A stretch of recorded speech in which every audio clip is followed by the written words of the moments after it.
Ooh. Okay, so we are live. All right. Hey, there's Thomas. Yeah, Thomas said he was waiting he was waiting. All right. For some reason, I'm not getting it. I'm trying to. It's not showing for you. Oh, there we go. Cool. Okay.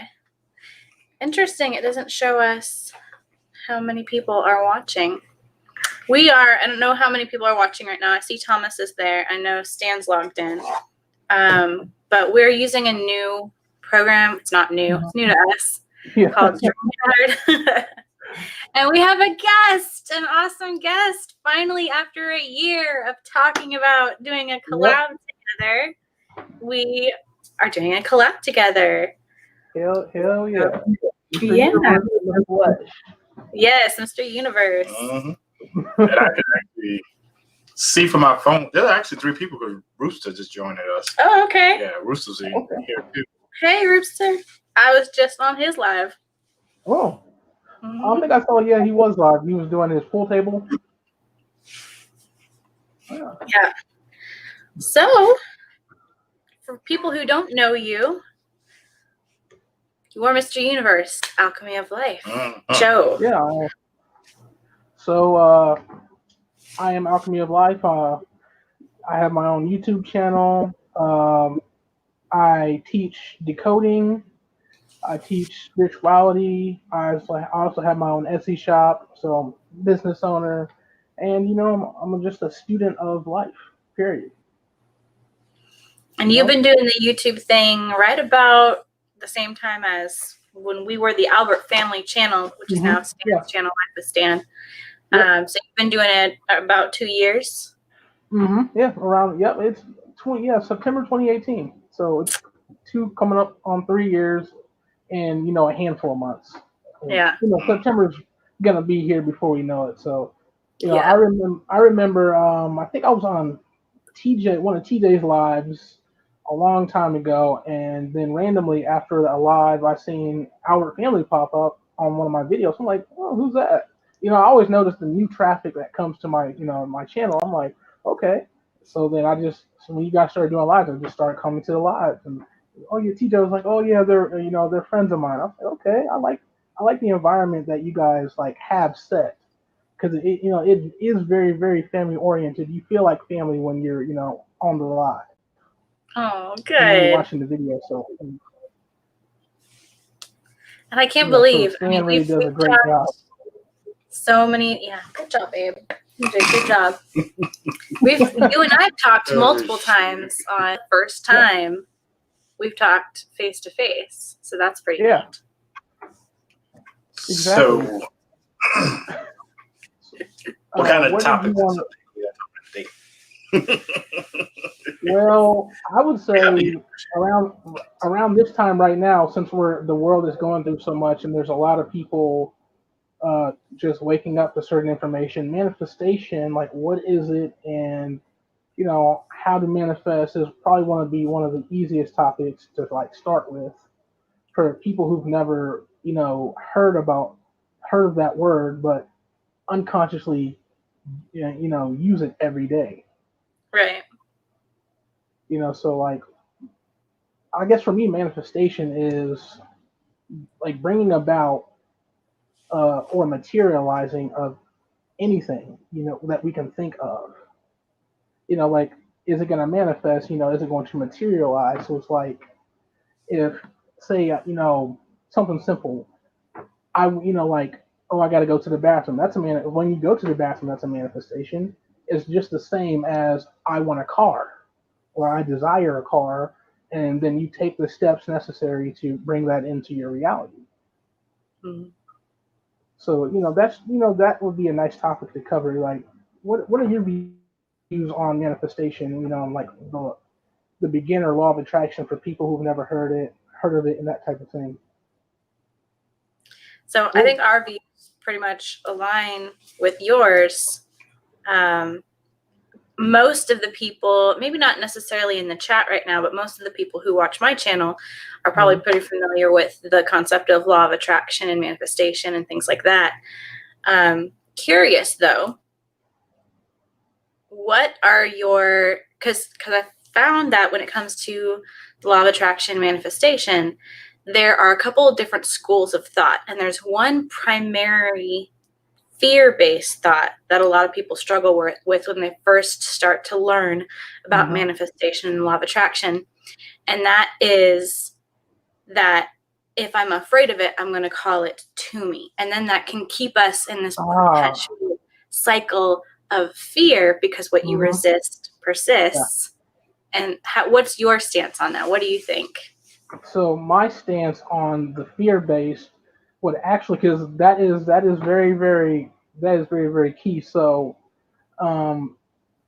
since our words and our thoughts are vibrations that can and will come to pass, I would say just be more aware.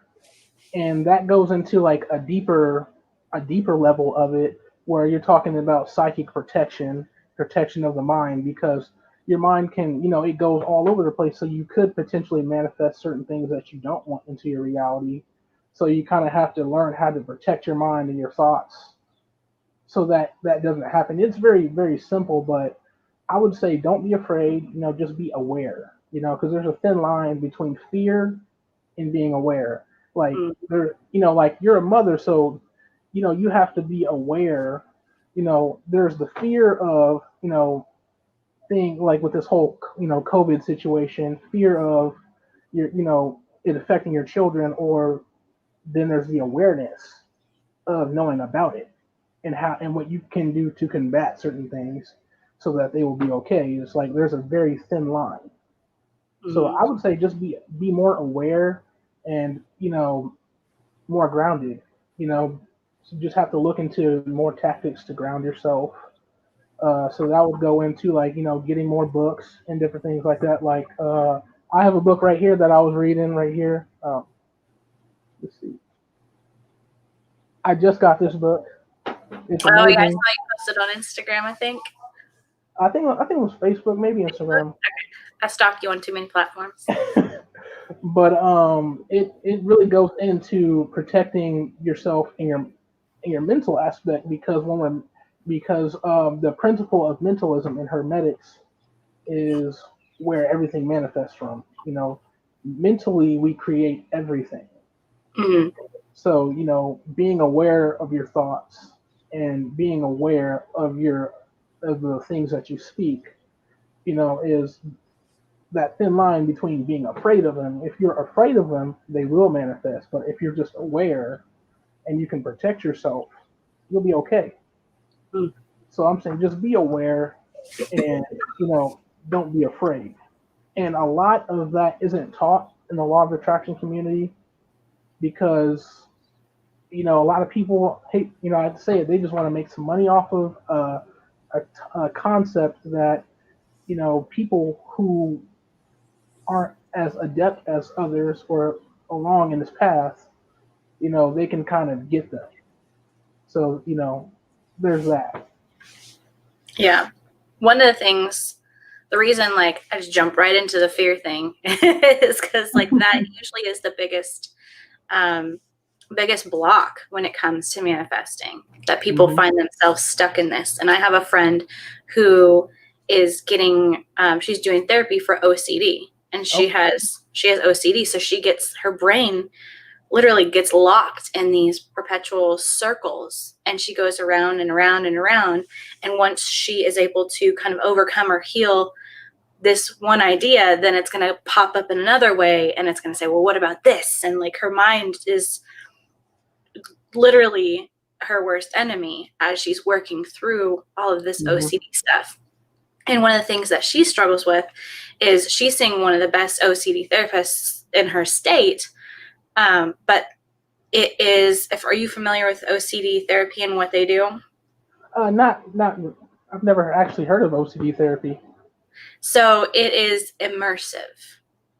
So, say if for me, I'm afraid of flying. If I worked with an OCD therapist, they would have me on a plane like every week, just over and over and over again, to numb you of your fear, essentially.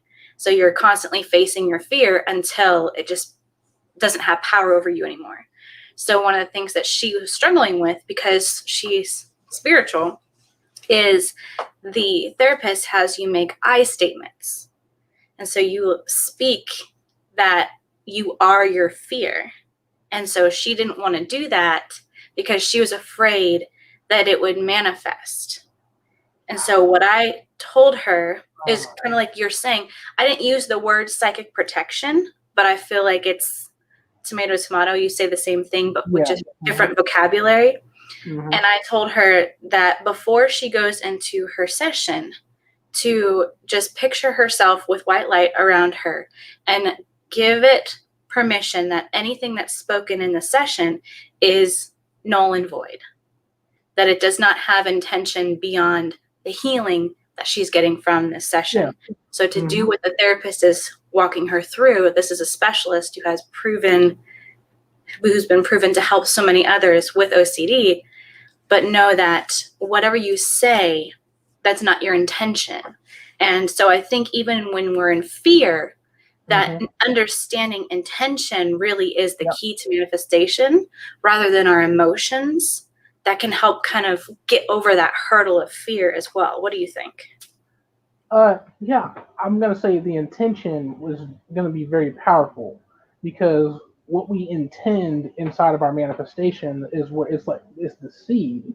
So like if she is just aware of that and she makes those I statements and she doesn't intend for it to manifest and and hurt her, what will in turn happen is she will overcome those fears. But she has to go in with clear intentions, and so she could try manifesting just getting over these fears, and maybe she did, and which is why she's seeing her therapist. So she just has to kind of go through it, just be more intentional. That's what I say, be more intentional in planting those seeds. And if she has any fears, then she will just have to, I would say, work with other tools outside of her therapist. And that may be on her to find different frequencies, like sound frequencies. 396 hertz definitely will help. 639 hertz helps with connecting with your relationships and your heart and different things like that. Or any form of meditation. Meditation isn't just sitting around with your legs crossed chanting Om. Like it is, like you could be in a meditation in the shower. Like if you're in the shower and you're just zoned out, that's a form of meditation. Anywhere where you can snap into the zone and focus on that one thing, that is a form of meditation. So she may consider other tools outside of what she's already doing to help ease her mind, because in life a lot of times what we need are things to ease our mind so that we can get what we desire, or so that we can have that peace to calm that monkey mind so we can focus on our intention. And another part is, this may be something that helps her. You can pass along to her is, if she's an overthinker. So what this is this goes into the science of brainwaves. So that would mean her mind is constantly in the beta wave. So she may consider working with brainwave frequencies. So she may want to go into an alpha state, which will be more calm. And more fluid. There's alpha, beta, gamma, delta, and theta. And those are the 5 brainwaves that control our entire life. Like when we're watching a film or we're watching content or we're, watching a movie, doing something we love, and we kind of, get into this lulled out state, that would be theta. Theta is the programming state. That's how government programs us, through entertainment, is to get you into a theta state, and then they can kind of insert their ideas into your brain, and then you will mold them from there. But theta is like if you ever want to form a new habit, do something new or something like that, theta would be a great state to get into and, consciously to program yourself.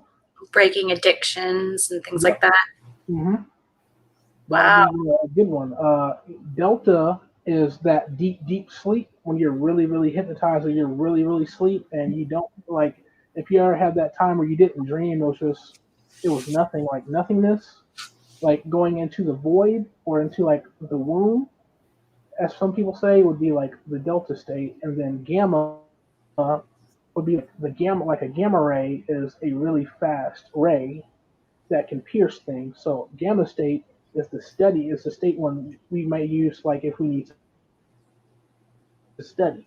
So if you're studying, maybe introduce some gamma waves, some Now, how do frequencies you that may. do that? Because I've never heard of this before. I've heard of the different frequencies of sound waves. Is it similar? Yeah. Do you just listen to different sound wave Yep. meditations, or? Yeah, you can search, gamma waves and things like that. It's really a process to finding, some of the best ones. So it's be something you do some research on. Maybe I'll do some more research and it can, maybe help you out on that. But we're getting books, different things like that, and like instruments like tuning forks and different things like that, sound bowls. Oh Those are yeah, that good makes things. sense. Definitely having tools like that on hand, is definitely going to be a really good. But brain waves, those are the five brain waves that control our lives. So if you study that, then you can really change your life and the lives of others around you just by having that type of information on hand and knowing what each brainwave does. Um, like in the dating community on YouTube, they're always talking about, or you heard the term alpha male or alpha woman, but nobody has ever really explained that, and they won't explain it because maybe they don't know themselves. But the alpha state is really where you're just calm, you're relaxed, and you're not worrying. It's the opposite of beta. Hmm. So you're just calm, you're in the flow, but you're asserting yourself, in that right. So, being it's a more of a masculine brainwave, more of a left brainwave. You're just really chill, really kind of focused in the moment. As gamma is an intense frequency, and you're intensely focused. Like when you see a basketball player or just or a football player, or you see Steph Curry on the sideline, he's like dead focused. He's going in between gamma and theta, but more so gamma. It's a very high frequency. It's just like gamma is like when you're so focused that you don't see anything else but what you're doing at that time.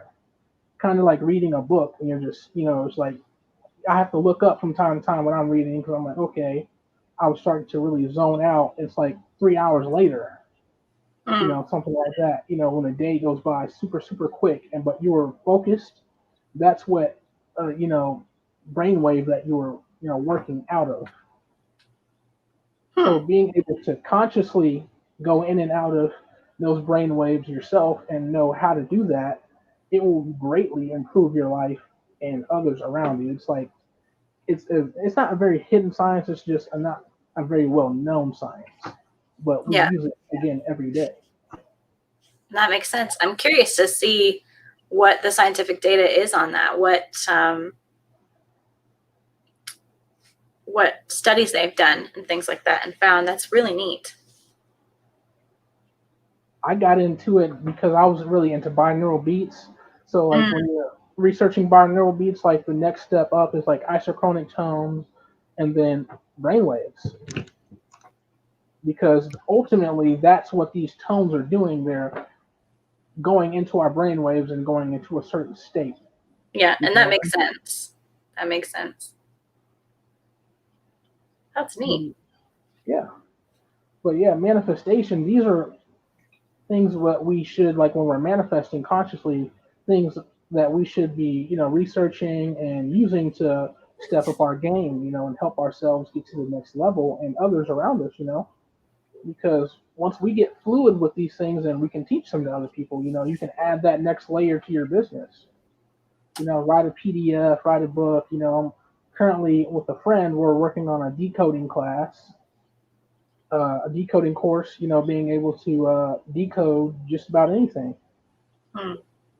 there is out there. So it's just like when we pick up new skills, we can, and we master them, we can then teach them to other people. Yeah. Now, do you watch Abraham Hicks?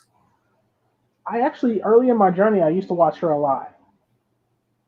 I won't grew out of it, but I go back to it from when I need to. Because her teachings are very relaxed. So now that I have a higher understanding, and I'm not just law of attraction. I understand manifestation on a deeper level now. Being as intense as being a Scorpio, I tend to go super, super, super intricate with things. So I've manifested, certain spiritual teachers, that revel almost anything out there, and so I can get to the source of it. But I always go back to the teachings of Abraham, Esther Hicks, and Abraham Hicks, because now I do find them really, really, really helpful because I can understand on a deeper level like what they're saying. Mm-hmm. Yeah, because it can be frustrating when it's like so say if you want a new house or you want a new car, you're going to continue to want the house. Yeah. Like you'll get more wanting and you won't actually get there. So it's really frustrating when you're first learning about law of attraction and manifestation. And it's like, well, I want this so bad. And you do, like, you want it to the core of who you are. Like, it's your dream, it's your passion. And you're like, how can I not want this? If wanting is just creating more wanting, I'm never going to get there. It's like when you're, what is it, the dog races or whatever, where they have the fake bunny and the greyhounds keep running around the track chasing this thing that's not even real. It's just attached to this stick, Yep. And that's what it feels like. And you get frustrated and a lot of people get disheartened. And I think that's where a lot of people, like there's a polarization where it's like, okay, I'm going to figure this out, or like, screw it, I'm done. I'm not ever going to figure this out. So I'm not even going to worry about this. And then they go on with their life and still continue to manifest just unconsciously. Like, what was that point for you? Where it was the tipping point where you kind of broke through that threshold to understand, like, how does this actually work? So with me, it would be, I broke through I stopped seeking the knowledge on that, and I inadvertently got it from other sources when I wasn't like looking for it. And basically, that's always the way. Basically, what happened was I was watching a Bobby Hemmett lecture, and he broke, it just broke through to me. He was randomly talking to him. It wasn't even about the subject. Hold on. Something popped up on my screen. But, he started to go deeper on, just manifesting in this reality. And I thought about it. I'm like, wait a minute. So basically, what our wants is our desire. And desire isn't a bad or good thing. It's just a low frequency. So when you say low frequency, it isn't bad or isn't good. It's just, it's where things start. Well, there are lower frequencies than that, but once there's this book called Power versus Force, and it explains a lot of things when we're talking about the frequencies of like love, desire, and different things like that. And it's very scientific. But it explains that, with desire being a lower frequency, we have what that means is we're acknowledging that we don't have it. So we need to go from desire and that whole manifesting phase, and then we need to go from that to, it's like not wanting it. And that's the hardest part, not wanting what you desire. And what that means is you go into the alpha state and relax. You're like, if I get it, I get it. If I don't, I don't. But it doesn't mean that you don't actually want it anymore. You kind of have to trick your mind because this is all mentalism. So it's like, think about it like this. Now, as a man, Stan, I know you're going to understand this, especially when we take you back to high school. So it's like back when we were in high school where there was this girl that, or even with women, but I think that us guys kind of faced it a little bit more. There was that girl that you liked, and it didn't work. It didn't work out the way you wanted it to, and then you don't like her anymore, and now she's knocking on your door. You're like, what? Where were you 3 weeks ago? Uh-huh. that's kind of how it is. You kind of have to basically, so basically go about your manifestations planning it. So so if we plan in a way, okay, I'm going to do the work on my desire, I'm going to magnetize it to me. I'm not going to want it, because if I want it, you only get the desire of wanting it more. Like you'll see somebody you know or somebody you don't know that has what you want, and that's where you input gratitude. So that's another big step, gratitude. So it's like when you see somebody that has what you want, that makes you want it more, be happy for them. Yeah. Be genuinely happy for them, because you know that take that as a sign that it's coming. You're magnetizing it to you, and then basically what you want to do is just go about your business. After just go about your business. You just kind of forget about it, which is kind of a hard thing. So with some people, like with say like addicts, once they get over whatever addiction that they've had, they often pick up what you call a healthier addiction, but it's still an addiction. They'll pick up. So say they were a drug addict and now they're not a addict anymore. They're like, they switch from that to like excessively reading, but it's healthier. So they switch from one thing to another. So what I experimented with doing is like, I go from that manifestation to another, just so I can, because I had a problem with overthinking. Not a problem, but I am an overthinker. I tend to be in my head a lot. So I have to go from one thing to another. I forget about the one thing, and next thing I know, just like magic, it's popping up. I'm like, oh, okay, I remember that. But I had a hard time at first. Like getting the law of attraction to work for me. It took a lot of studying. A lot of studying, a lot of for me at least, a lot of reading, a lot of watching YouTube, watching lectures. And when I had all that compiled knowledge together, I started to be able to get it. But it's like, it isn't like a place where you stop. It's like there's levels to it. Like you get one. There's like law of attraction, because it's a law, not a principle. It is like an easier form of manifestation, but compared to what's out there, it's a lower form. A lower form of it. That's why it's a great beginner for some people. For most people, that's where most people end up when they're, like, okay, I want a car. What do I do? And it's just one of the many laws out there. So that's kind of my take on it. What are your thoughts?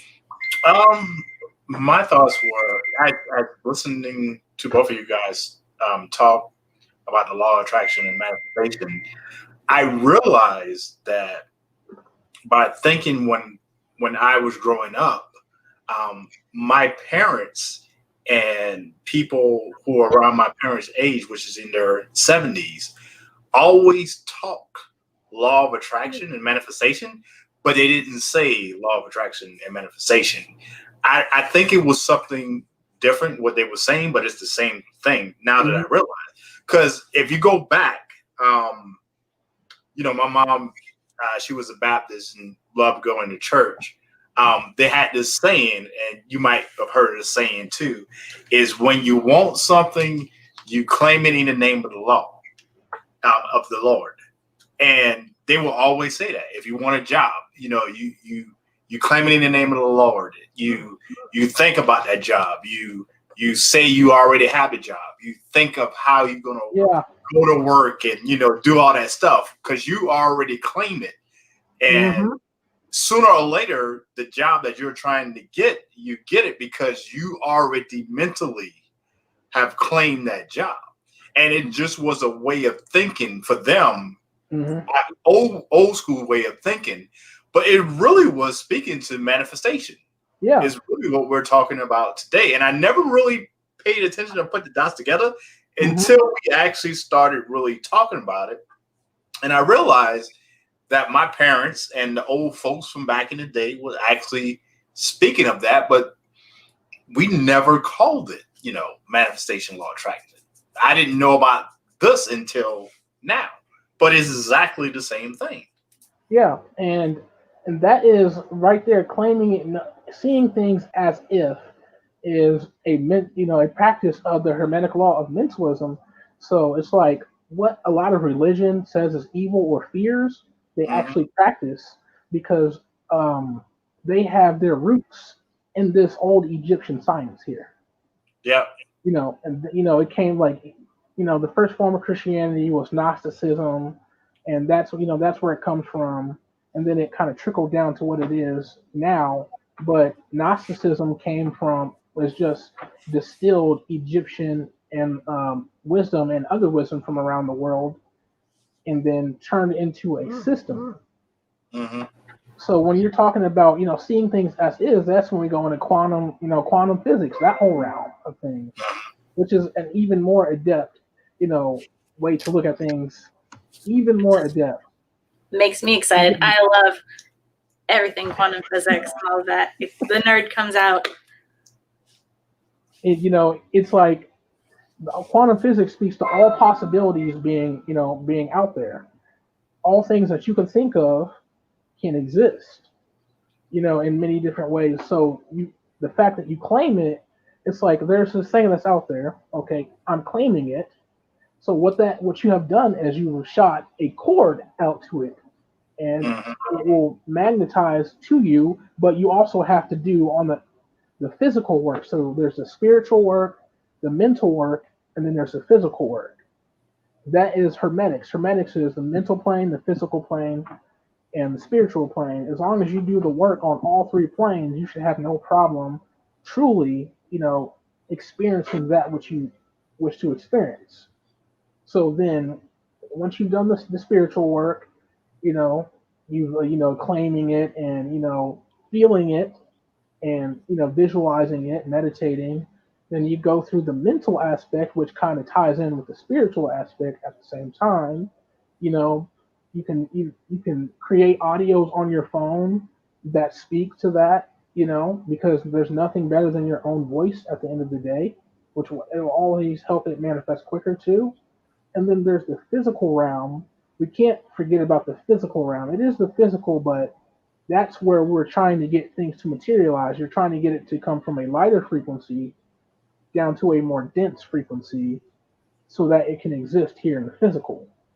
So that means you have to, if you're going to claim that job as yours, you're going to have to at least apply for the job. Yep. Yeah. Mm-hmm. You know what I'm saying? You got to put the footwork in. You want to put yourself in position. Right. But what this does is, once you're consciously manifesting, is if you walk a mile, the universe will make sure, that you will have benefited as if you have walked 1,000 miles. But you still have to put in that work. Yep. And that's the great part. You do a little and can get a lot out as long as you just put something in. It's like you're just trying to prove to yourself that you desire it enough, but also you don't desire it, and that's where it comes back to wanting it and not wanting it. When we desire or want something so much, that is because we feel that is a lack mentality, of not having. But if all possibilities exist, then you must have, in some reality. So in quantum physics, in some reality, you have it. In some reality, it's out there that you have it. So you have to kind of fold into that. Yep. And I want to, if we can, just pause on that real quick. If there's anybody that has any questions or anything, go ahead and drop them in the comments, and we can answer them as well. And I did want to acknowledge Laura. She said, hello from Ireland. Britta, love your work. Thanks for sharing it. And thank you so much for being here, and everybody who's watching us right now. And if you're watching this on the replay, still comment if you're watching it on the replay, and we'll comment back and answer questions the best that we can. But let's make this interactive. Like, you guys are here with us. We're having a conversation. But if you guys have questions, go ahead and drop them, and we'll answer them as well to the best of our ability.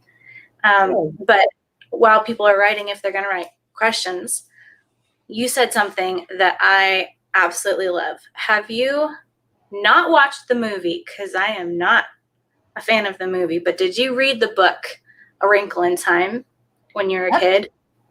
Actually, I did not. I haven't seen the movie or read the book. Well, don't waste your time in the movie. It's terrible. They cut out like the best parts.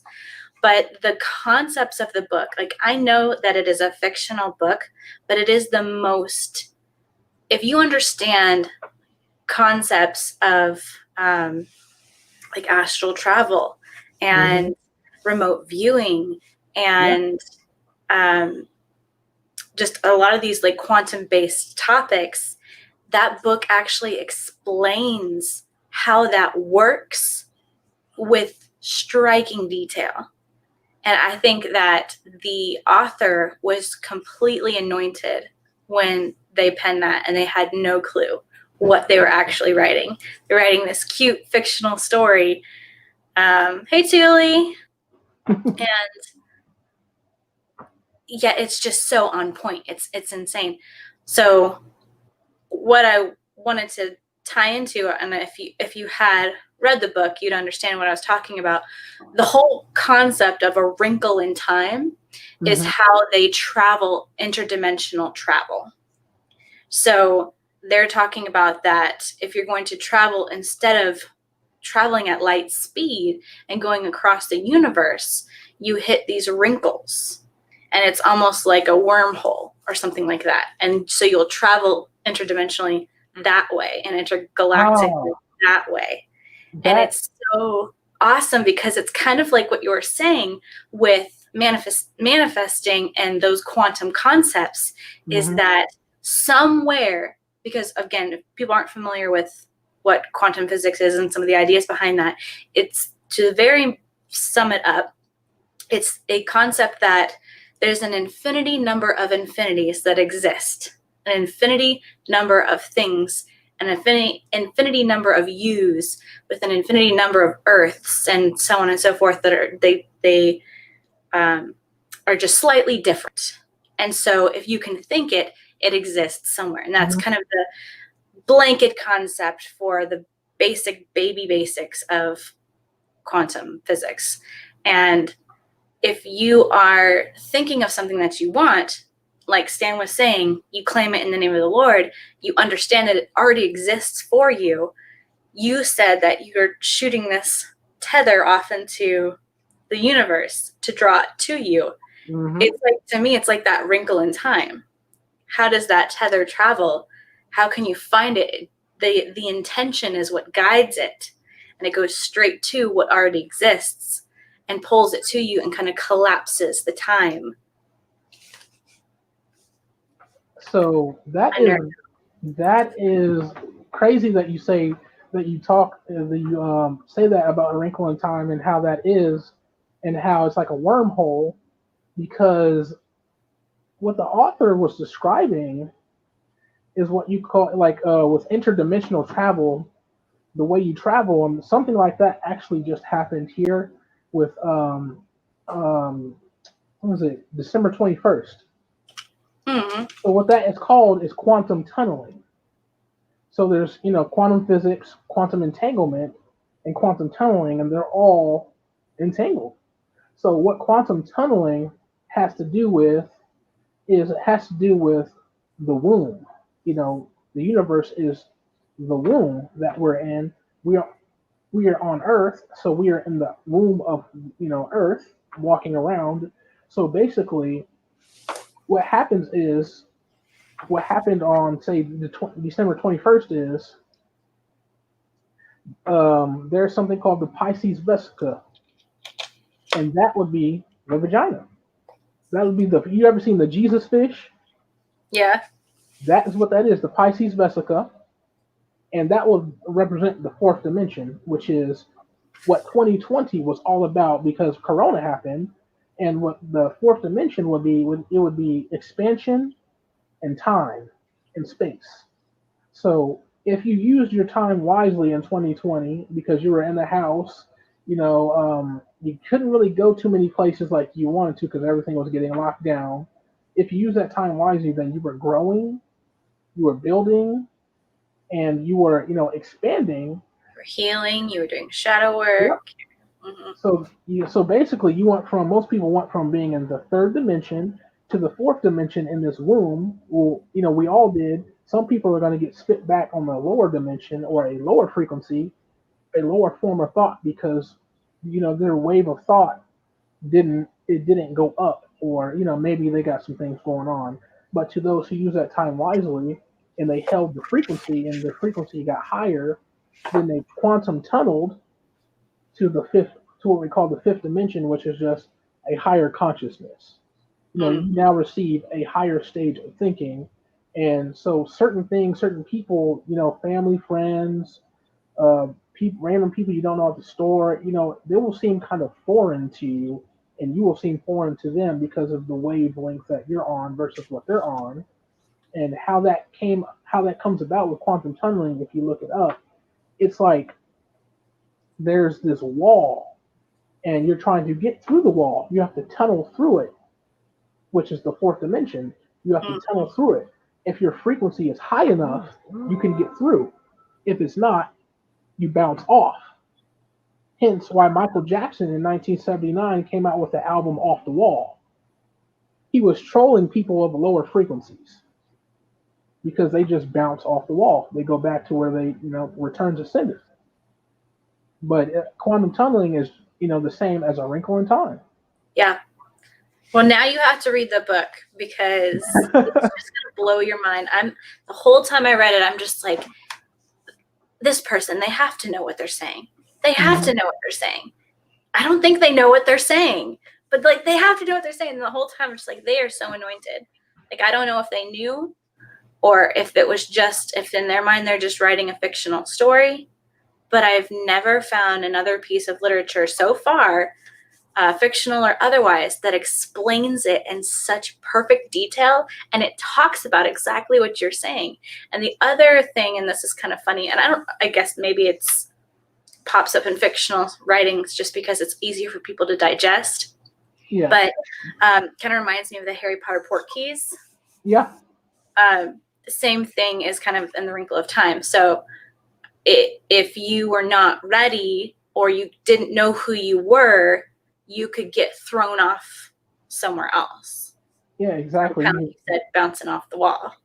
Yeah, and I would say the author probably did. Most authors, they study the occult because if she went into as great detail as you're saying, he or she had to have studied. Or there is a such thing as channeling as well. It could have been. Yeah, I think if I were to guess, she would have been channeling and not realizing it, because there is talk in there, but it's very Christian based. So that the behind, like the background theme of A Wrinkle in Time is actually Christian. That makes sense because I heard of the movie, and I know Oprah was the one who did the whole thing. Mm-hmm. She was the money behind it and was also in it. So there's also something to be said there. Just it's probably why the movie was so bad, because sometimes you have to take out a lot of things. Take out, it's too much knowledge. That, I mean, you hit it right on the head, because they took out everything that made it so mind-blowing. They took out all the detail of the how and the why. And they just showed this fictional story, and even the storylines were changed. Like who the antagonist was and all that, like that was even changed. It was terrible. Hollywood tends to do that because a lot of books are telling, that could have woke somebody up, and they make their fortune off of keeping people asleep. So, Well, since we're segueing into this, have you seen Soul? I haven't seen it yet. I keep hearing things about it. My mom has Disney Plus, so I might have to go out in the living room and watch it. Yeah, catch up, friend. This is impressive for it to be in mainstream Hollywood, especially Disney. They know what they're talking about. Yeah. And I'll give you a couple spoilers. It's very similar to what Michael Jordan talked about with the flow state. And when he was saying, like, I don't know if you saw his, what do you call it? What's that thing called? The Netflix special. You're talking about The Last Dance? Yeah. Yeah, I think it was in there where he was talking about the flow stage or state, and when he's in flow, like he didn't miss a basket. And then what it's showing in the movie Soul is that when people are in flow, it didn't call it meditation, but it's exactly what you described earlier when you're talking about meditation, not necessarily being just there sitting and crossing your legs and saying Om or whatever. It's that when people are in their flow, that they leave their body and they go somewhere else. And that there's a scene that was so funny where this little soul that you're kind of following along throws something at them while they're in their flow state and kind of like wakes them up. And you see this actress and she's in flow, and then all of a sudden her little bubble gets popped and she forgets her line. And it's like we're broken out. It takes us out of knocks us out of presence. And then like when the mind gets involved, then we come back to reality. We derail. Yeah, we derail from the flow. So, yeah, that's just a tiny, like there's so many things in this movie. This is almost along the lines of Matrix level wokeness. Like it's insane that this movie exists. So leave it to Disney, because Disney they're very heavily into the occult on that side. Like when you go and revisit their movies as an adult, I tend to see a lot of it. But what Hollywood does is they code messages into it. So that's why I and my friend are doing a decoding class, is because once you can decode, you can tell even the smallest budget movies are saying a lot. You just have to be able to, be advanced enough to see what they're saying. So that is like talking about like the soul, like waking up the soul, but also putting it back to sleep, which is an archonic form thing. It's like Disney, we're going to put your soul to sleep because they don't want it waking up. And they talk about and they don't call it archetypes, but you'll see what. I don't want to give it all away for you. That's crazy. I'm going to have to watch that movie now. Yeah. That's wild. That's in Disney. Yeah.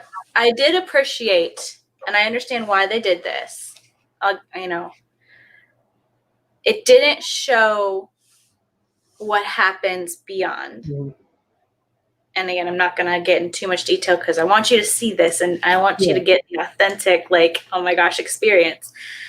But my daughter was actually really frustrated. And she was like, well, Mom, I don't understand. So does that mean that God's not real? Does that mean that heaven's not real? Does that mean?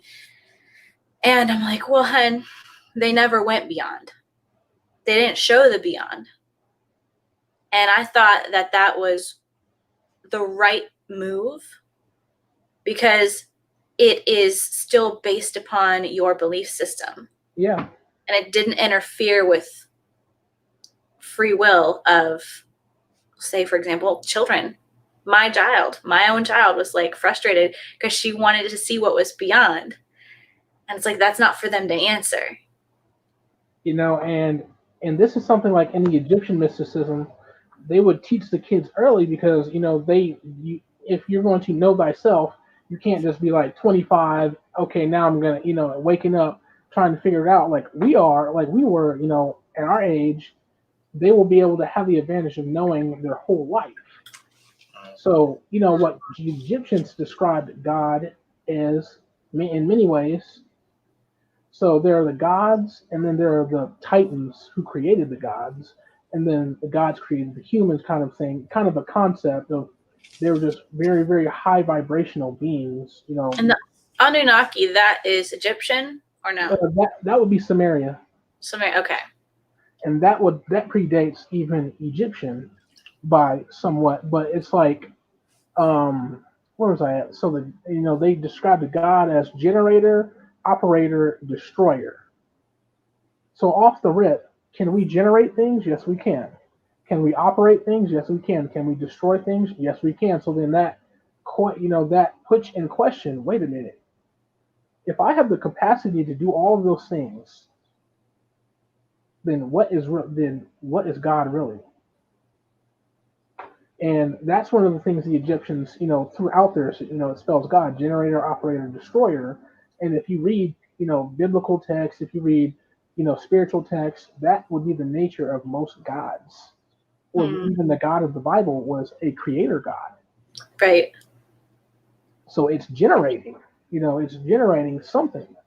There's a lot. So if you go back into Gnosticism, that will break a lot of things down. If you get the Nag Hammadi Library by, I think, James Robinson, that's probably the most broken down version of that book, which is a compiled text of the Gnostic text. I love how you have all of these like really well published authors that you read, and here I'm like A Wrinkle in Time and Soul and all this pop culture stuff. Well, that pop culture is the same thing. Pop culture is just as relevant because pop culture, they create deities with pop culture as well. Jesus is just as much as a deity as Thanos because it has attributes. There's a lot of energy that went behind it. As a lot of people saw it. When you start to study these things, that pop culture, you can definitely work with the energy of your favorite superhero and it's all about becoming that energy if you wanted to. So it's kind of like when you were a kid and you had the Superman cape on or the Wonder Woman cape on and you kind of really felt like you were them and things started to manifest kind of that way. You felt a certain type of way is because you were portraying that energy. It's all energy. It's all like, think about all the gods and goddesses that you could think of as like a plug. There you can tap into, and you can have that energy. So what they are versions of yourself in time that you can tap into, or that you may need to tap into. So if you want to be like more strong, you want to be stronger, or you want to be strong or stronger willed, then you might work with like a war deity. You might take on that energy because that is your higher self or your soul saying that you need to get prepared for something. You need to become more strong willed, this or that, or you'll sometimes see bodybuilders wearing a Superman shirt because he symbolizes what? Strength. And things beyond, and I know many people have gotten that tattoo. Yeah. And that's their own crest, essentially. Yeah, that is a sigil. Yep, that is a sigil. Sigils are very, very powerful. Thank you. That's the right word. And they are powerful, but they can also be used against you as well. Hollywood tends to use them, and Disney's probably one of the worst ones at it. They use hyper sigils. If you look up Grant Morrison, he was the DC Comics creator. He talks about hyper sigils and how he used that to manifest. That's a different form of manifestation. So, like, I know in the law of attraction community, that would be a hyper sigil would be akin to scripting. So, like, if I were to say do a blog, and I consciously start this blog with things I want to manifest, so I start telling a story, and say I tell a story of how I desire my life to be. I'm writing it as is, but I'm writing it as a story, and other people's energy is on the story. They think it's just a story, but really what they're helping me do is manifest that reality that much quicker. It'll come about. Grant Morrison created these comic books for DC Comics, and one of his lead characters goes to the hospital and almost dies with all these complications. After he put out that comic book, he goes into the hospital and almost dies of the same exact complications. That's the nature of a hypersigil. So he said, okay, if I can do that, well, can I use that to get a new car, a girlfriend, of this, of that, So these are forms of manifestation that if you're a more physical person, and you might need, and you're an artist, so you like to write, you like to draw, sigils would be amazing. Looking into that would be amazing, and that's another way of using quantum physics to manifest. and seeing things as is. You could write yourself a little story as it is, and then if you want to burn it, you could, but you can read it every day, however that goes. But that is another form of that. But I guess as in explaining God to your kids, it's more or less like an energy, a very high frequency that contains like attributes at the very base.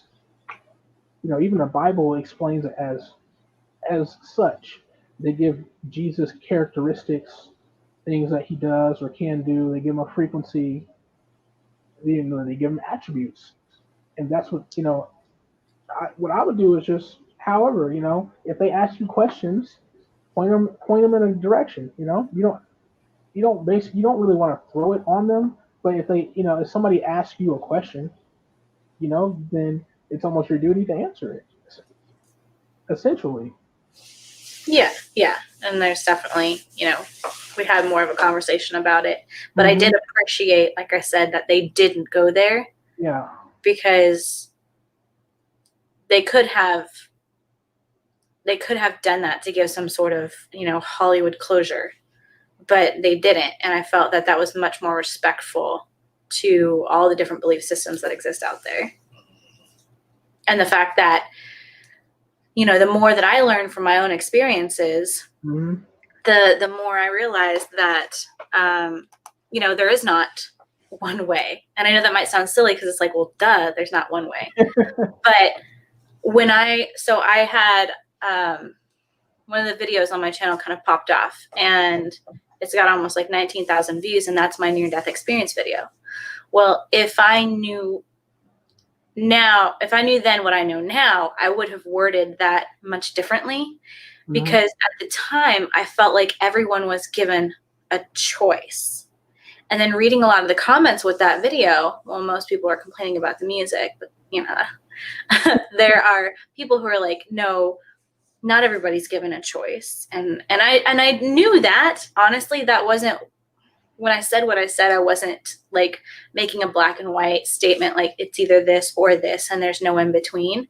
But it really made me think and realize that just as we are so different as individuals, or we can be very similar to somebody else, our life is going to be very different.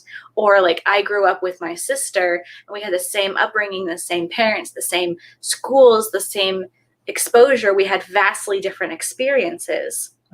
We are vastly different people, almost polar opposites. And when it comes to the afterlife and the way that happens and what people experience, it's vastly different. It's just like what we're talking about with quantum physics. Like there's an infinity number of things that can happen and ways that it can go and things that you experience. And your belief system plays a huge factor into that. And so to not have them go there was just so much the right call. And I was just so glad, because I wasn't worried about it, but it's like, man, like I hope they don't do that. I hope they don't go there. I hope they don't give it a narrative. And they didn't. And I just thought that was so great. So I like that you broke it down like that, because I'm not going to be basically, if they had given it a narrative, it would have asserted that they have some sort of agenda, which they do. So they kind of hid it.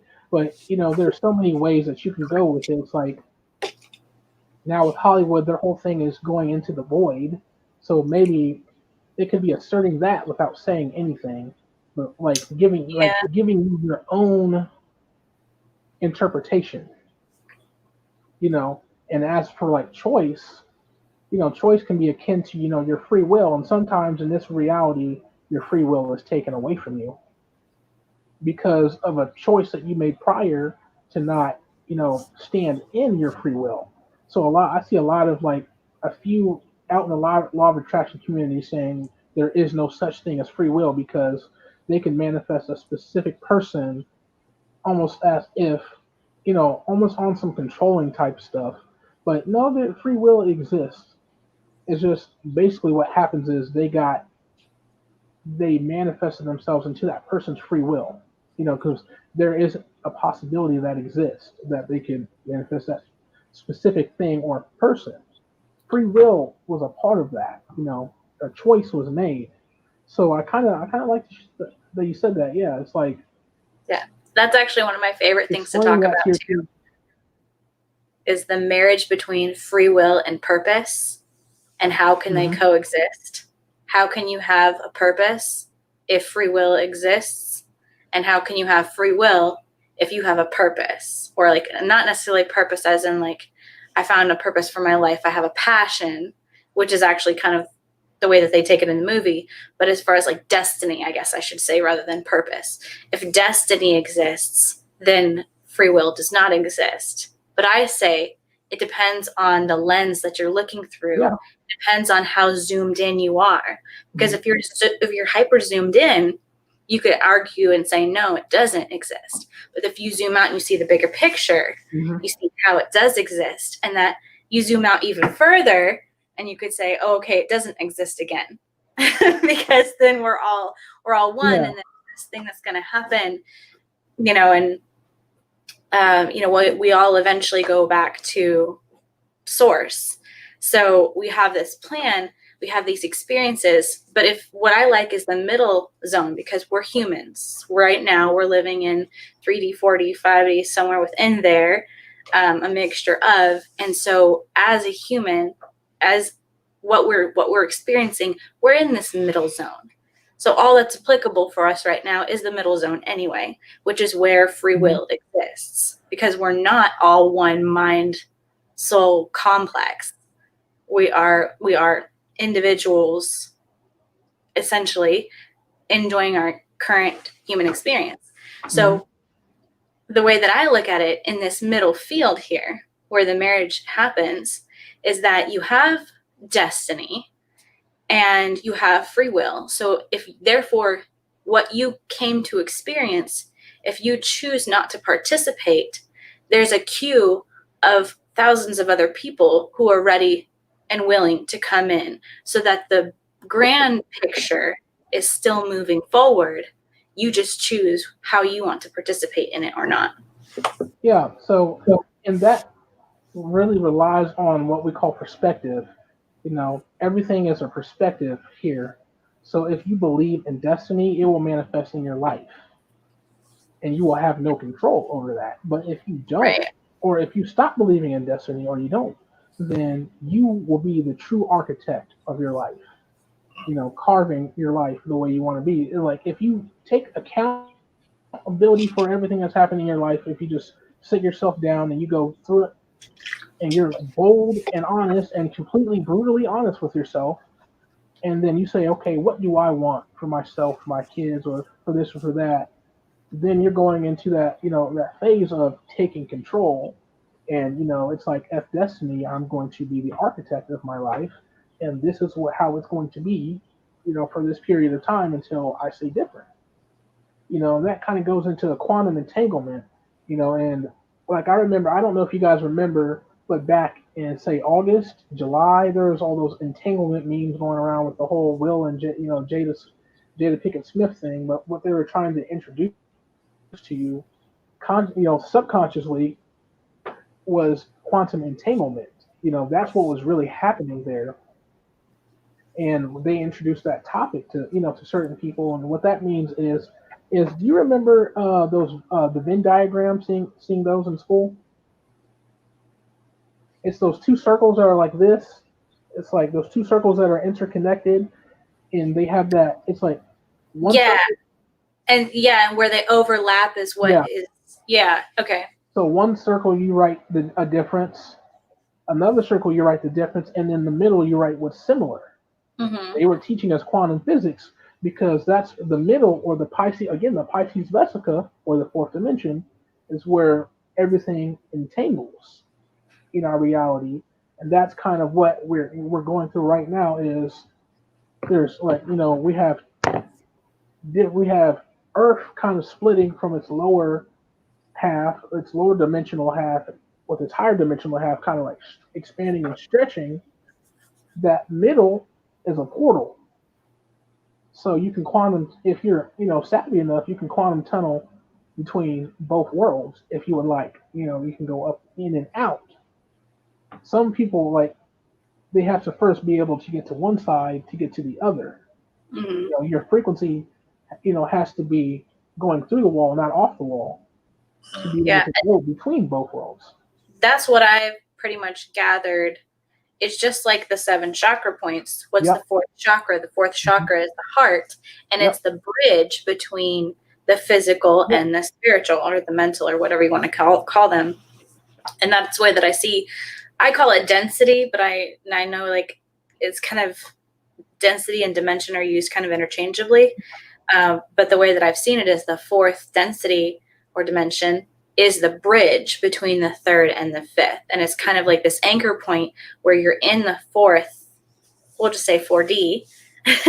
You can, while you're in 4D and you're anchored in 4D, you can still go down and experience in 3D, but you can also go up and you have these moments where you're not fully anchored in 5D. You're not necessarily in that complete total bliss, knowing who you are, peace, connection to everybody else, to the universe and all that, but you'll have moments of it. So you can experience above and below, but you're anchored on this bridge.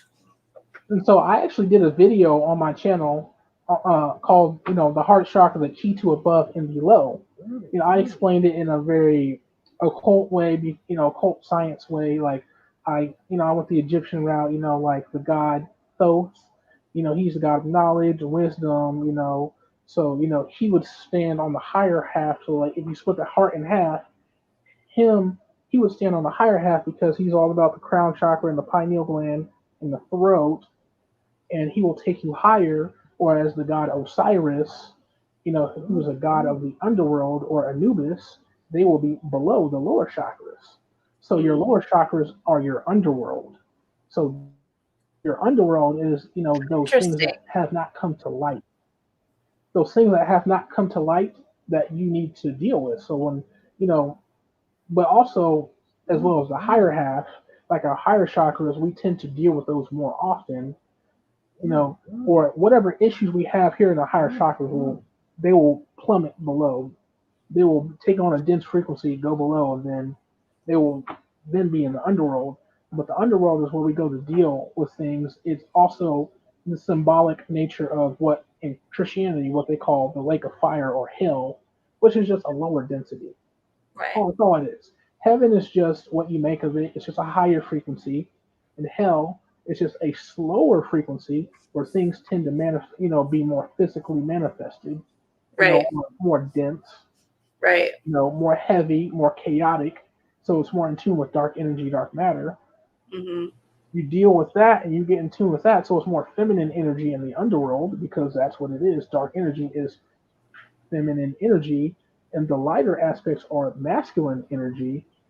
So it's learning how to balance. The chakra system is all about learning with how to balance your feminine and masculine energies, and that's why the heart sits at the center. The heart is the center of everything. So when you have your heart chakra is very open, you can really get some things done, and the soul comes in through the back of the heart chakra. That's where it emanates from, because that is where all things lie. Is our heart. We are in the universe we are in love here. Everything here is all about the frequency of love or unconditional love. The love of a father or the love of a mother. So like women are here to learn the masculine concept of just love, because they predominantly can already subconsciously express unconditional love, while you see a lot of women will be in terrible relationships and everybody's like, why don't you leave that guy? But they keep going back to him, keep loving them because it's subconsciously in the nature, and not to say that it isn't in the nature of a man, but it isn't dominantly like that. So we're here to learn what unconditional love, or it's coined as the love of a mother, truly is. So that, and then men and women, if we come together with those two values, then we can actually really get something done. So that's why you see in the media, them with all these movements, with all these feminists and feminist movements and the MGTOW movement, those are to separate us, like to divide and to conquer. Because if you can divide, if they can divide you by race, by color, creed, and especially by the principle of gender, then we won't be able to defeat, this parasitic system or to do almost anything on our own because we are separated. Right. Which is kind of why in school they separated church and state. Well, if you were to separate those two things, if they weren't separated, people would start figuring some stuff out. Like it would really kind of put religion like in its place. And they didn't want that, so what they did was they got their scientists to come in and to lie about some things. They got Charles Darwin to come in, who was a known. And not to say that you're wrong, but what's the other side of that? What's the other polarizing side of that is the church being the authority, just like it used to be, where even the king would have to get permission from the Pope, from the church, to do certain things. And so you had this church, which was actually the ruling body. And I think, in some ways that was that's where we came from as the country of the United States. And so it was kind of like this rebellious child, like, right, that's the way it was done. We're not doing that BS. Like, we're separating it. The church isn't going to be the end all be all that's going to decide all of this. We, the people, are going to decide all of this. And then it got convoluted and not even to say like, I have my opinions on the forefathers as well. And, we see the past with rose-colored glasses, but I think that's a part of that argument as well. It's difficult because we got to look at this whole picture, and you see, like, with your decoding stuff, like, you see behind the history that we're taught, but then there is some truth to the history that we're taught, and we can see beyond our own history if we say, okay, well, let's not even look at American history. Let's go look at European history. And what did that look like? All history, And we see that there as well. So, and with church and state, what they did was, while they separated, it's really separating like science from spirituality. But the big spirituality then was actually religion. So in Egypt, you would get your sciences, your quantum physics. You would get your alchemy classes. You would learn, what they call their mystery system. You would learn all this entangled with spirituality, and you would go to school for 40 years. Right? Yeah, it's a lifelong journey. Most of them didn't even live that long. And so, what happens is, with the nature of secret societies coming up, they said, well, they were afraid of people tapping into the spiritual nature. And you said, as the church being the power, the church would have almost no power if we found out the lies. Your children find this out. You have to. It's like propaganda. So Hitler said something. You have to take the young. You take the young, and then you have them when they're 40. So they're not coming after me and you. They're coming after our nieces, our nephews, our cousins, our little cousins, our children, because you have to start the subconscious programming early. So when you see a cigarette commercial, that's advertising cigarettes, or an ad advertising it somewhere, they're aiming it at your kid, not you, because you're already stuck in your own ways. It would be harder to program you than it would be them. I think as a kid, the anti-smoking commercials made me want to smoke more. Yeah. Than a regular cigarette commercial. That's why the same people, the same companies that make the anti-commercials made the commercial for it in the first place. These are people that fund both sides of the war. Like, if I was at war with you, they would fund me and fund you, just to see. We would both be in debt. So who has ever come out the winner would be in debt to them, and then they would come over and take over our nation. That's how that's how the whole banking system defrauded the way of trading.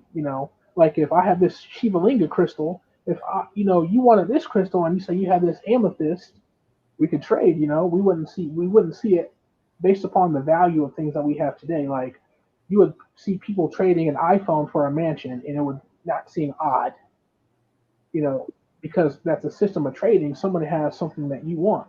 But that's just kind of just a little snippet of how like certain things in history came like snuck their way in.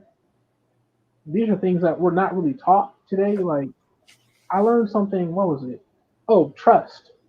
So not like trust as in trust, but like as in learning the laws of trust in and being an American citizen. So technically, if you're an American citizen, uh, technically stating by our government, American citizens are technically slaves. But if you look into trust laws and different things like that, you will learn how to become a sovereign being.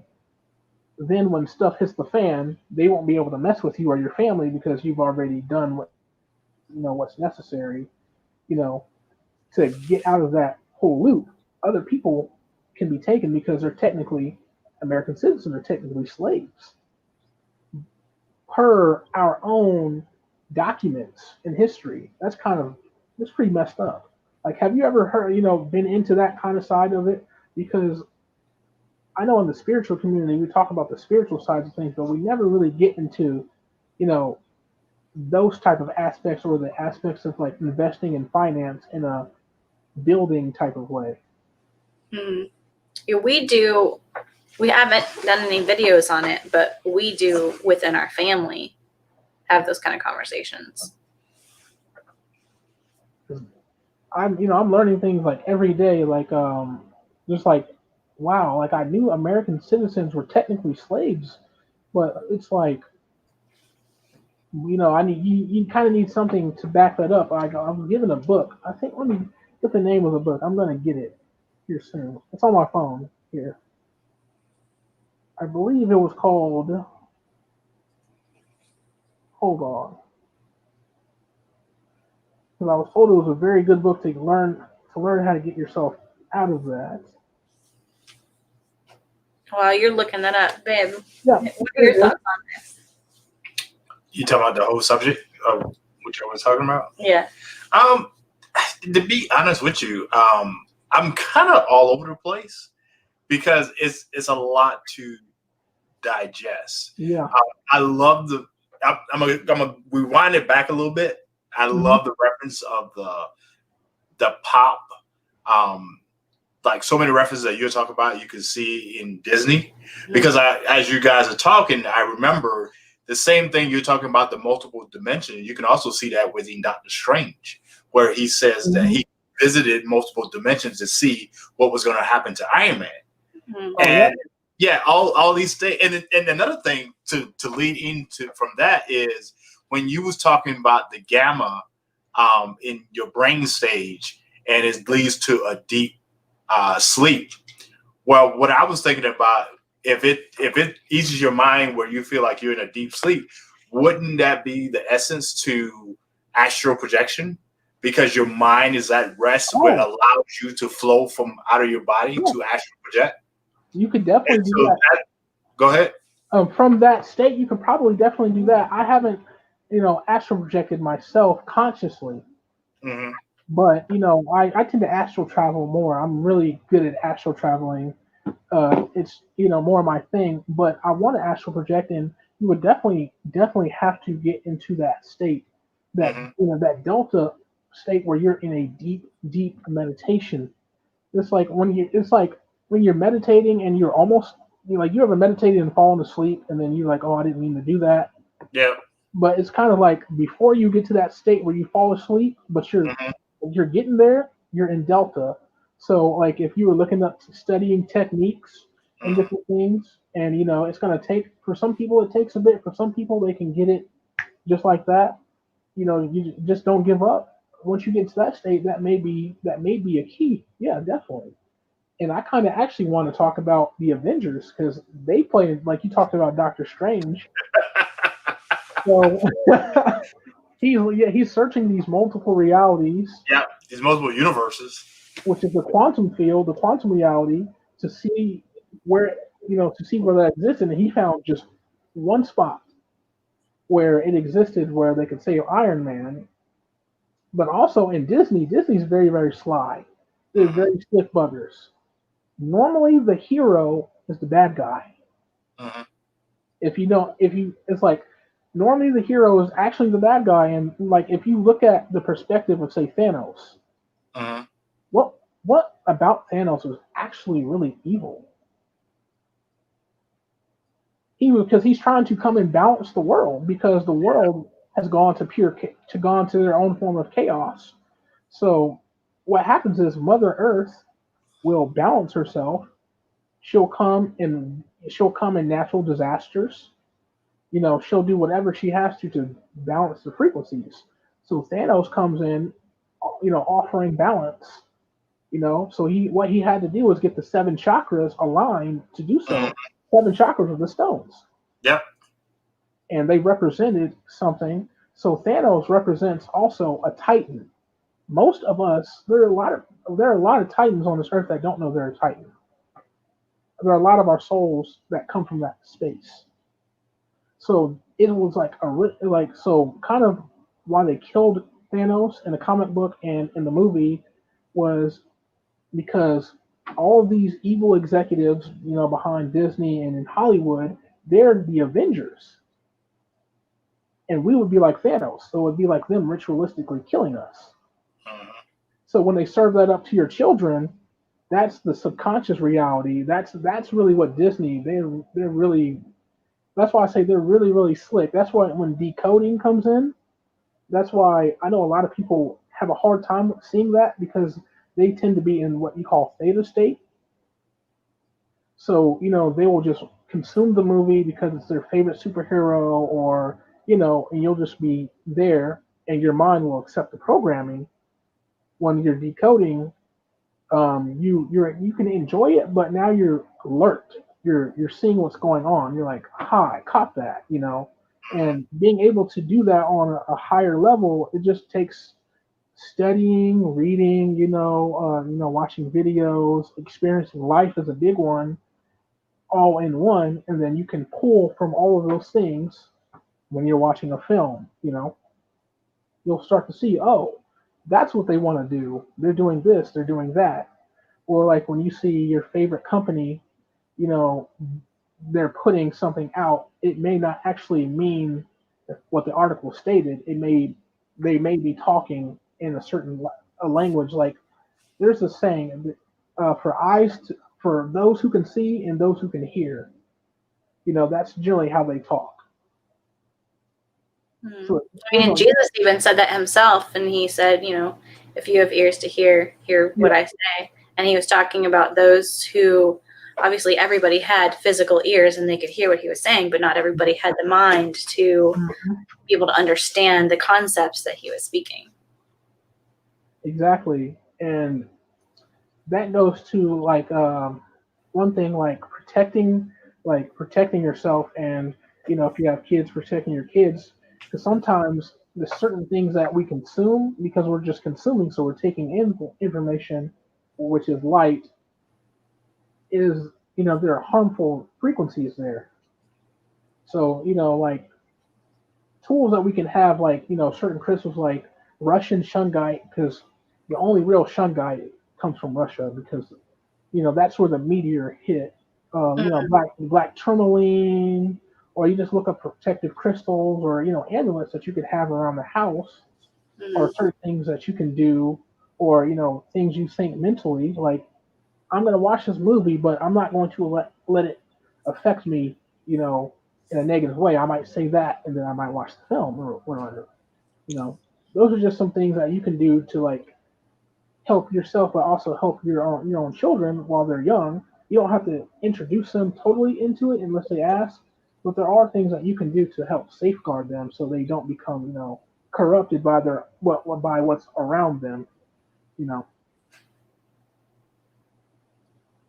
But yeah, this was a good one. Mm-hmm. Anything else? No, that was it. Okay. That was it. I guess I was more fascinated to see where y'all was going with this because you watch a lot of movies as kids and adults, and sometimes your mind is open and you realize what's the message behind the message. Yeah. And when you started talking about Disney, and then when you talk about universe and other realms and knowing the possibility, as y'all were talking, first thing went to my mind is that was the whole Marvel Cinematic Universe, starting from Iron Man until now, ending with Thanos. The chakras with the Infinity Stones. Yeah. Even to go as far as I forgot the lady's name, but she's the bald-headed lady, and the Hulk came to her, and she snapped him out of it. And Bruce Banner, where he had an out-of-body experience, where he took Banner out of the Hulk. You can keep going, Sam. Yeah, I thought you were saying. That to me, that's an out-of-body experience when she snapped him out of the Hulk, and it just is fascinating because as me, when we have these conversations, me personally, I never would thought it would relate back as a Marvel comic or something from Disney. You never would think it's, and like you said, it's represented in a way to not only touch us who are open or who are awake, but to feed into the kids that are watching, to expand their minds. So, and you never would think deeply of that until we just had this conversation. And that's what it is. Like, definitely, they put this knowledge right there in front of your face. Because for those who have eyes to see and ears to hear, will be the only ones who get it. Yeah. And a lot of the times, like the Marvel comic universe, Stan Lee created that. I'm just gonna say it. He based it off of black people. He said himself. Yes. Yeah, I do that. He based it off of the science of the three forms of melanin, which it is a misconception to say that white people don't have it because they have two forms of it. We have three forms of it. So that that those who have the three forms of it were the first people here, and those who have the two forms of it were made from that people, which is why we're all one. Yeah, we're all one. Like if you get into that science, it's like it goes really, really deep. Yeah. Like each subject you could go weeks and years and study on, and it's crazy. That's why finding a good, a couple of good teachers, a couple of good places to start, that go all, that hit the whole wheel, and that give book references, and also doing the inner work. So helping you supplying you tools, or being able to help you identify tools that you could use. Some of the best things to start, like when you're new, like you start with the law of attraction. One of the tools you might get is books on law of attraction, and you start there, and then your journey will just go all the way. And a lot of the times you'll see it'll do a 360, but you feel like a 180 at the same time. Because you're it came full circle, but you're a completely different person. Like when I come back to the law of attraction now, I know what Esther Hicks is talking about when she's talking about vibration and frequency. I know probably might know more than she knows, just because I studied and utilize that in my life and see how that is relevant. Vibration is probably one of the biggest things, because once you see that your emotions are vibrations, those are the vibrations that you go through, you'll start to see like you're different when you're happy than you are when you're mad. When you're mad, that's a denser vibration, but when you're happy, that's a lighter density. So, just being able to know that, what do I want to feel for the day? That's why they say set your intention for the day. What do you want to feel today? Where do you want to be? You're setting your vibration. Positive vibes. Yeah. Yep. And it seems complicated, Stan, but it is as complicated as you want to make it. Uh-huh. It can be simple and it can be complicated. So it's all about what you would like to, get into. I would say to appreciate it more, you might want to see the simple and the complicated. Yeah. And you just wherever you have time, wherever you have free time, you just say, hey, say you're doing YouTube, but you can also input this type of stuff into it, little by little. And Yeah. it'll integrate into your lifestyle to where it's not taking up excess time for you to, or where you won't feel like it's taking up excess time because it's become part of your lifestyle, part of whom you are. And you probably noticed that with Britta, it's part of her lifestyle. Like, her coaching and, being able to teach about things is probably integrated into who she is as a person now than as before, like when you first met. Yeah, definitely. Yep, you never thought we'd be talking about comic books on your live. Right. Yep. All right, do the chat have any questions? Does the chat have any questions or anything? Or No. I think people were just kind of listening. Yeah, and hanging out. To be honest with you, I can understand because I'm not on the level of you guys, but I can understand by listening and hearing the information that's being said is very fascinating and intriguing, and the way that you guys are actually breaking down. It is simplifying it for me, and I'm pretty sure there's a lot of people out there who are going to watch it and watch it on the replay that simplifies and break it down. Because whoever thought that you could take the law of attraction and manifestation and astral projection, everything that we literally talked about, and break it down off a comic book, Yeah. Whoever would thought that, and it's simplified. Mm-hmm. And a lot of the entertainment industry, they use these sciences and they use these different ideologies in there for whatever purpose, but they use them. So we've been seeing them our whole life. We just never knew until we knew. That's what they say. If you know, you know. Well, when you come into gnosis, then it'll be your time. So for a lot of people, this might wake up part of their soul. They start. I definitely believe that. They will ask more questions. I was just gonna say, Thomas said that he got awoke. Said, I just enjoy listening to this and taking it all in. It's really neat. So Thomas is awoke now. He is now a star beside Mr. Universe. Little star.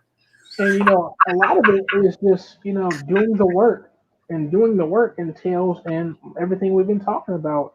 It's really just a process of yourself. It's kind of like you have to break yourself down, do the shadow work, and shadow work never ends, by the way. It's just the way it goes. But it comes in levels. So once you get to a level where you're like, okay, I'm good for now, now you have to experience this new reality you're coming into because you've broken down that old chaotic paradigm, that whole, your mom never loved you enough, or your dad hit you, or this or that, or I was a terrible person to this friend, or, those dark things that we hide from ourselves, or the things that will weigh us down. And we don't have to tell anybody, but we just have to go through these things in ourselves. Whatever your insecurities are, you sit with yourself, and instead of being depressed about it, you bring it up to the surface and you work on it, little by little, however long it takes you to work on it, and you will at least feel lighter, but you will see that your life will manifest in a higher frequency. You will start to be able to pull in the things that you really desire to experience.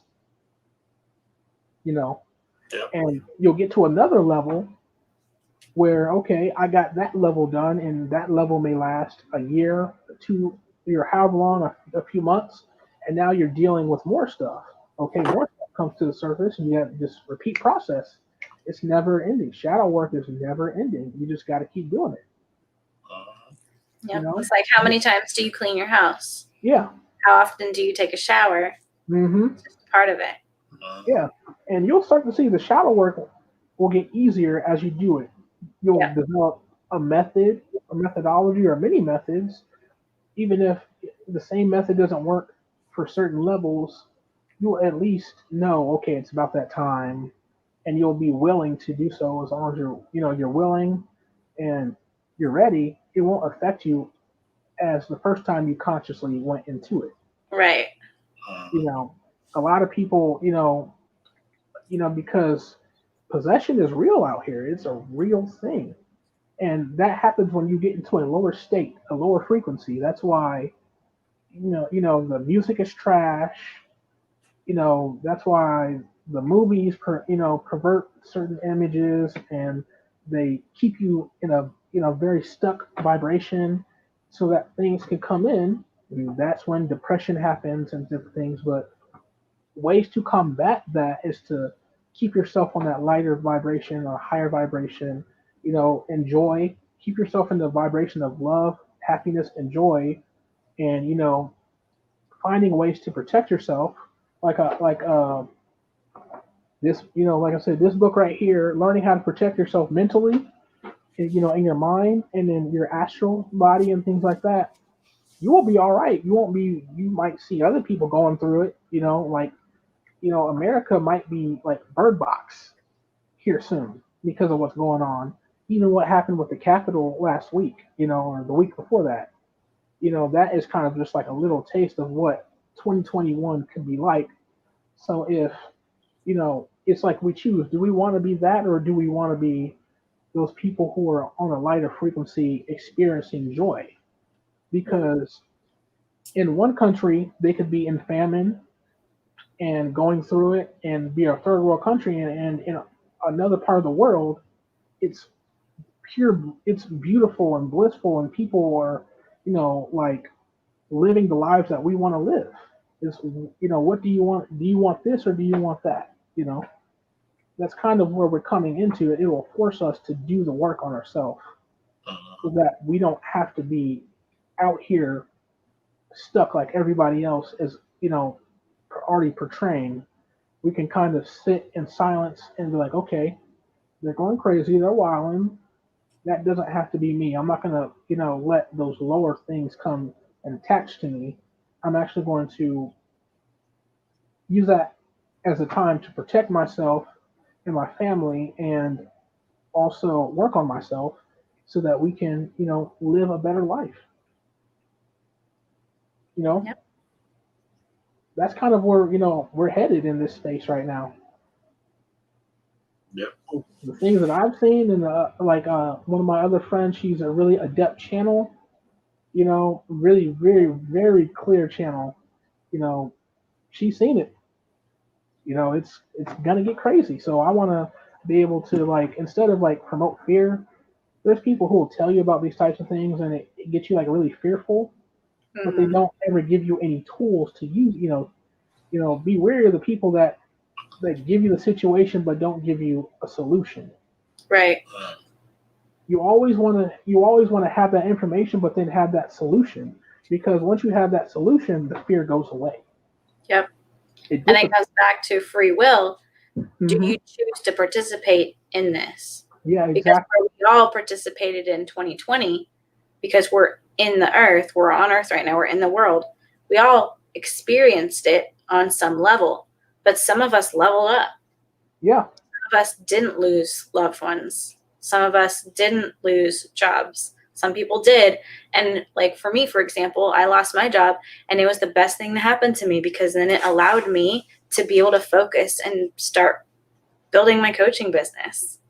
And it gave me freedom that I was not ready to step into, and it forced me into it. And so it's like with your free will, yeah, you'll still be going through this and you'll still witness it, but you don't have to experience it emotionally the same way everybody else is. And that's where that free will comes back in. That's your perspective. Like everything can be chaotic, but your perspective, just like mine, is like, okay, everybody's going through it. I don't have to go through it because they're going through it. I could, there's some people I know traveled all 2020. They were, once when they couldn't fly, for a while, they were driving around, and still having fun, So it's what you make of it, and like Stan, now you can approach YouTube differently, because you can, write your goals down and then, okay, I want to do this, I want to do this. And you can, consciously manifest. And then you say, okay, these are the steps that I'm going to take to make this happen. And now it makes your dream seem that much more possible than before. You know, and one of the good things is to watch others, to see other people who have already have what you have, and watch their story, or just appreciate and have gratitude for that, because now you see that it's possible.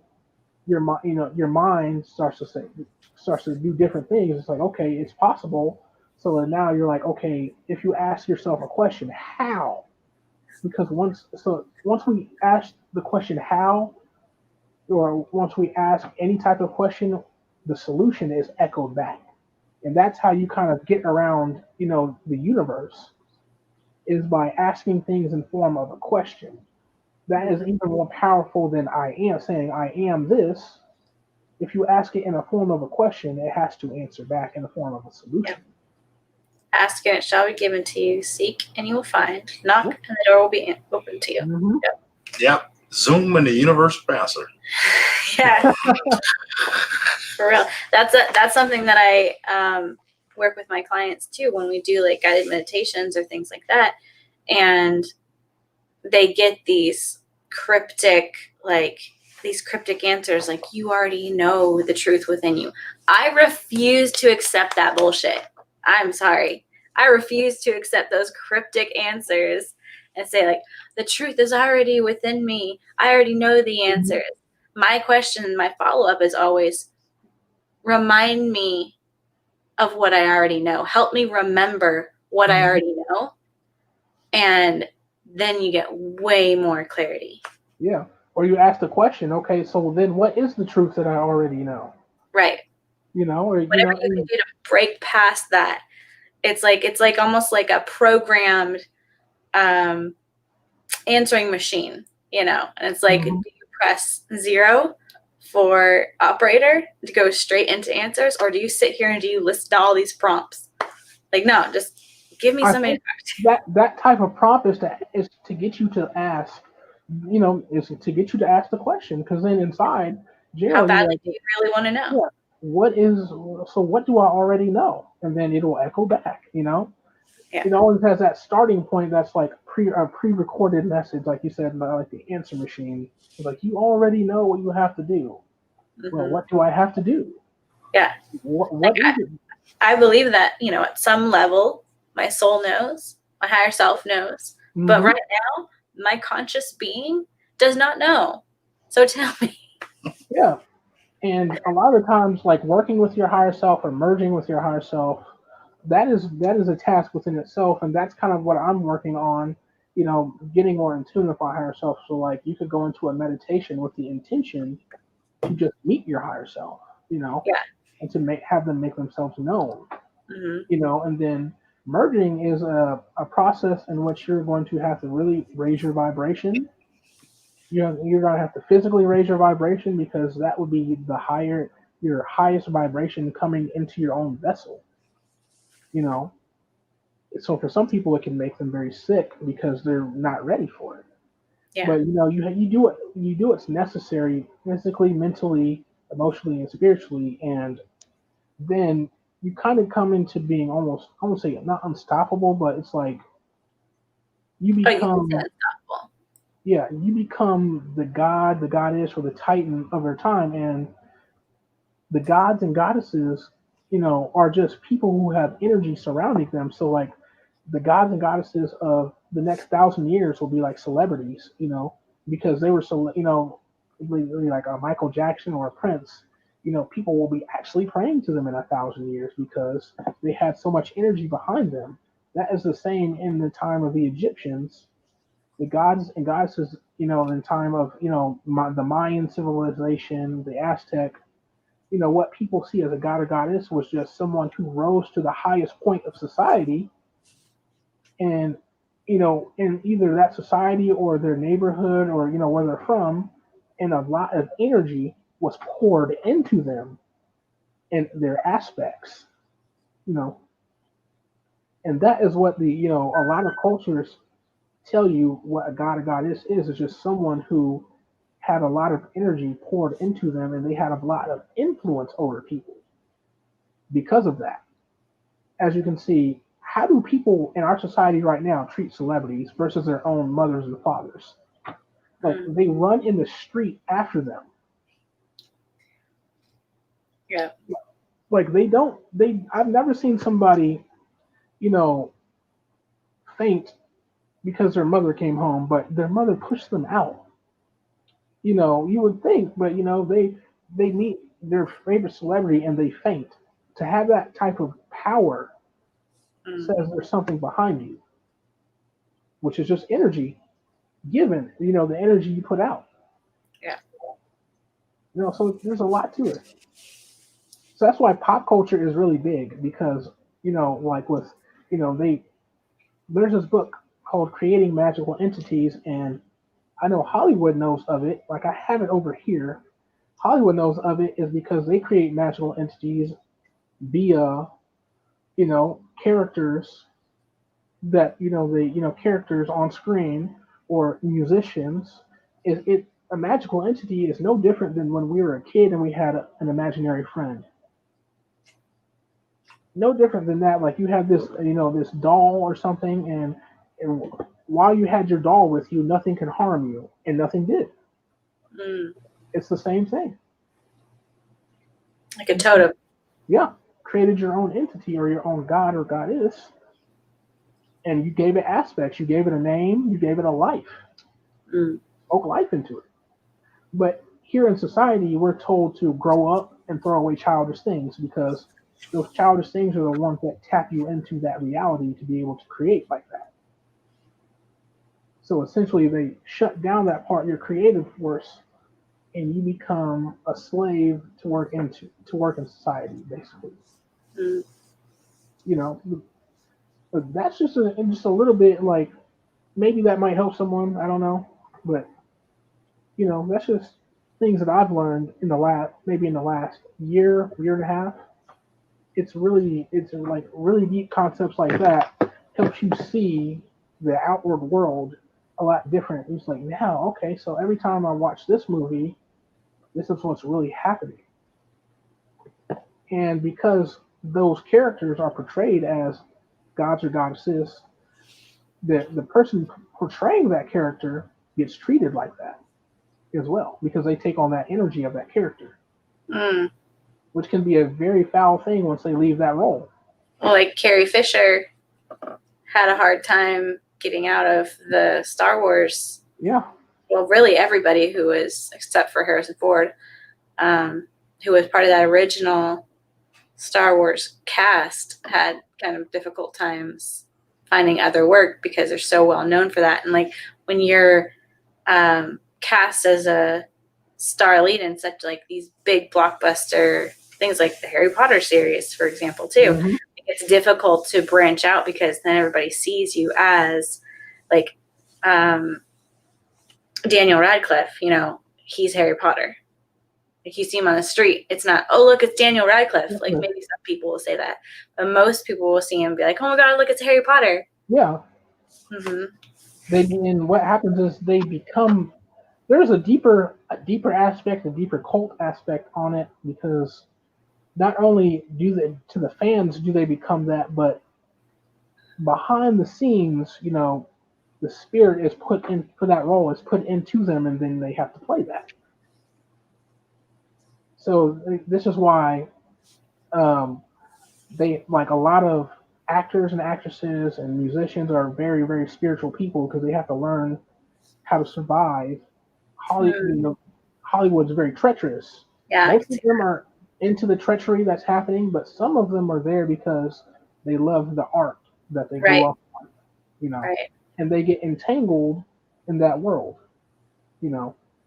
It's a lot of, and then this whole thing entangles into politics and politicians, and it gets crazy. Yeah. Well, at that, we're almost at 2 hours. So I know it went fast.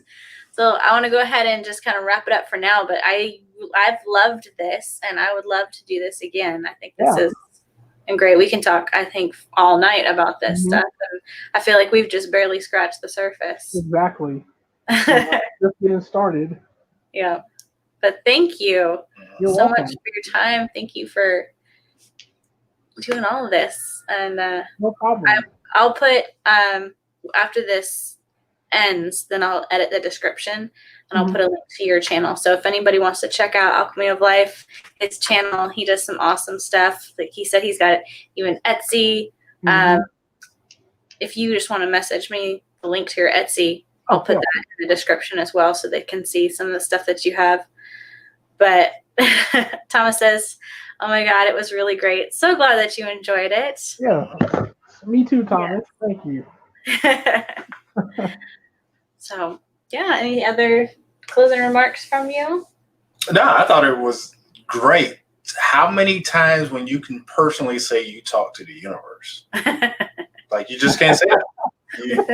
You just can't say you talk to the universe. I mean, you can pray to the universe, but how many times you actually hear him talk back to you?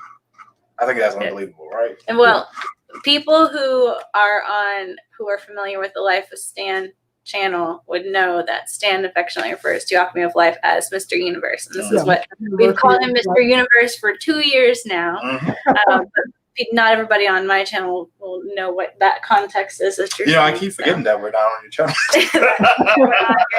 Yeah, but not on my channel.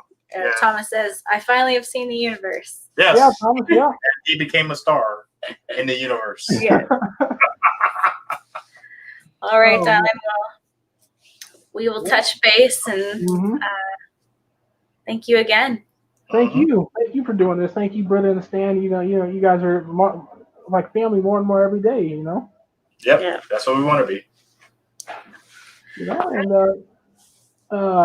to the chat, thank you for thank you guys for your time, for listening to us. If hopefully you might have learned something new. Yep. Yeah, and comment, let us know. What did you learn? What was your takeaway? What did you find fascinating about this conversation? And again, afterwards, if people still have questions, just put them in the comments. And next time we do a video together, next time we do a live like this, we can start with the questions. Yeah. So awesome. Well, you have a nice evening. Again, thank you so much. You too. And we'll see you later. All right. Yeah. Bye.